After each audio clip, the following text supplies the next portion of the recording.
ಹೊಸತರ ಏನೇ ಇದ್ದರೂ ನಿನ್ನ ನಂತರ ನಾನು ಕಾಯುವ ಪ್ರತಿ ನಿಮಿಷವೂ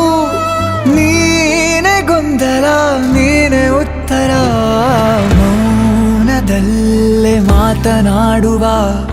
ಮಾಯೆ ನೀನೆ ಮೂರು ಭಾವ ಸೇರಿ ಮೂಡಿದ ಸಾಲು ನೀನೆ ಕವಿತೆ ಕವಿತೆ ನಿನ್ನ ಅರಿತೆ ಕವಿತೆ ಕವಿತೆ ನಿನ್ನ ಅರಿತೆ ಏನು ಹೇಳಲಿ ನಾನು ಹೊಸತರ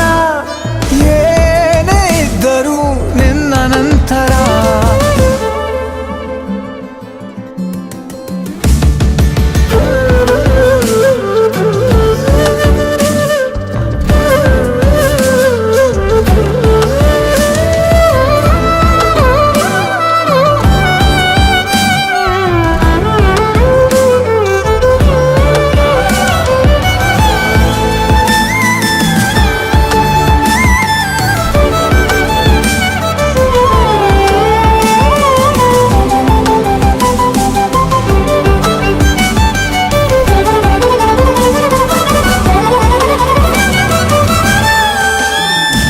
ನಗುವುದ ಕಲಿಸೋ ಮಗುವಿನ ಮನಸೆ ಈ ನವಿರಾದ ಮುನಿಸು ನೀನ